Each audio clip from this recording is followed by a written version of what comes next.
السلام علیکم دوستو، ہمارے ہاں شادیوں میں ہونے والے بیہودہ رسومات جس کی وجہ سے ہماری شادیاں لمبی نہیں ٹکتی یا ان میں بے برکتی رہتی ہے۔ ہم مسلمان ہیں، ہماری شادیاں ہمارے ایمان کو مکمل کرنے کے لیے ہونی چاہیے تھی۔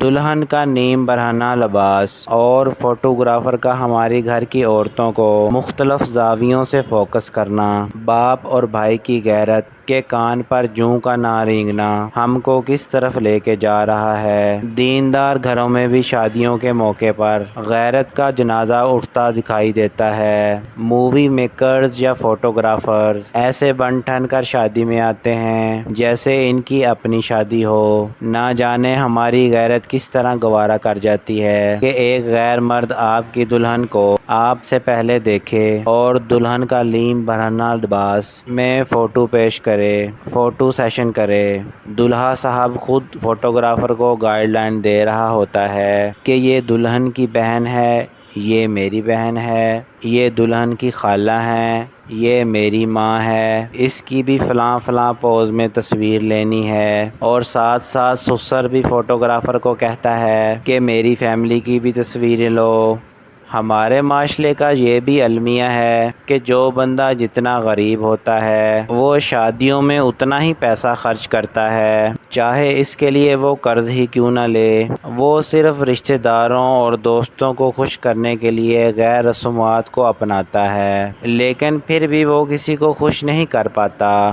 ایک باپ جو شادی کی فضول اور بیہودہ رسم کے لیے قرض لے کر جو کچھ بھی کرتا ہے، اس کے رشتہ دار اور عزیز اسی کام میں نقص نکالتے ہیں۔ اگر ان سے پوچھا جائے کہ آپ فضول رسموں میں پیسہ کیوں ضائع کر رہے ہیں تو کہتے ہیں کہ ہمارے خاندان میں ناچ گانا، ڈانس، آتش بازی نہ ہو تو شادی کا مزہ ہی نہیں آتا۔ ساتھ ساتھ رشتہ دار اور عزیز بھی طرح طرح کی باتیں سناتے ہیں اور اپنی آنے والی شادیوں میں ہمیں دعوت نہیں دیتے۔ ذرا سوچئے، جن لوگوں کو آپ دکھانے کے لیے فضول رسمیں اور خرچے کرتے ہیں، ان لوگوں کو کوئی فرق نہیں پڑتا کہ آپ نے پیسہ ادھار لیا ہے یا نہیں۔ یہی لوگ آپ کے اولاد کی طلاق کے وقت کہتے دکھائی دیتے ہیں، انہوں نے شادی میں اتنی فحاشی تو پھیلائی تھی تو طلاق تو ہونی ہی تھی۔ براہ کرم یہ دنیا آپ کو جینے نہیں دیتی۔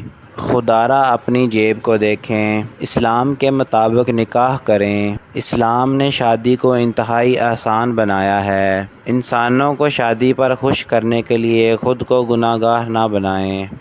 ہمارے ہاں بہت سارے لوگ شادی کے موقع پر گھروں، چھتوں اور محلوں میں ٹینٹ لگا کر ناچ گانے کی محفلیں کرتے ہیں، اور ان ناچ گانے کی محفلوں کو لوگوں کو بلایا جاتا ہے، اور پھر ان ناچ گانے کی محفلوں پر لاکھوں روپے ضائع کر دیے جاتے ہیں۔ ہمارے ہاں بہت ساری شادیوں میں ہمارے بزرگ بھی ناچ گانے کی محفلوں میں شامل ہوتے ہیں، جہاں ان کی اپنی بہن بیٹیاں ناچ رہی ہوتی ہیں، اور یہی بزرگ اپنی بہن بیٹی کو نیم برہنہ لباس میں دیکھ کر خوش ہو رہے ہوتے ہیں۔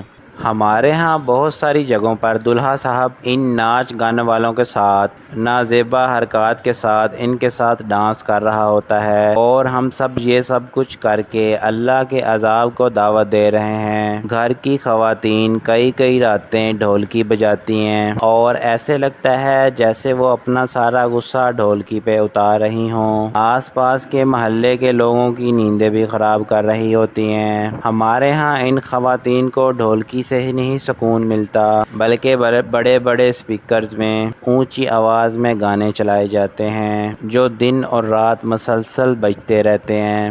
کیا شادی والے گھر کی ان حرکتوں کی وجہ سے محلے والے خوش ہو رہے ہوتے ہیں؟ بلکہ شادی اور اس کے گھر والوں کو بد دعائیں دے رہے ہوتے ہیں۔ مختلف گھروں میں مختلف قسم کے بیمار ہوتے ہیں، ان میں بیچارے وہ بیمار بھی ہوتے ہیں جن کو اپنی کھانسی کی آواز بھی تکلیف دیتی ہے۔ آپ خود سوچیں وہ بڑے بڑے اسپیکرز کی آواز کو کیسے برداشت کرتے ہوں گے۔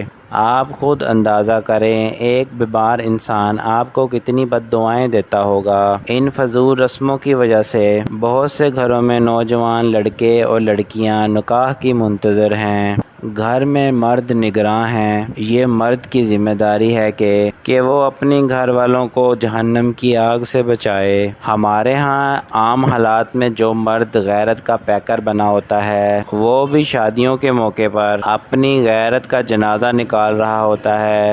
اس کی زبان پر بس ایک ہی بات چل رہی ہوتی ہے، کون سا شادی روز روز ہونی ہے۔ خدا را شادیوں کو سنت کے مطابق آسان بنائیں اور یہ فضول رسومات کو اپنی زندگی میں ہی ختم کر جائیں تاکہ آپ کی آنے والی نسلیں اس سے دور رہیں اور فضول گناہوں سے بچ سکیں۔ آمین۔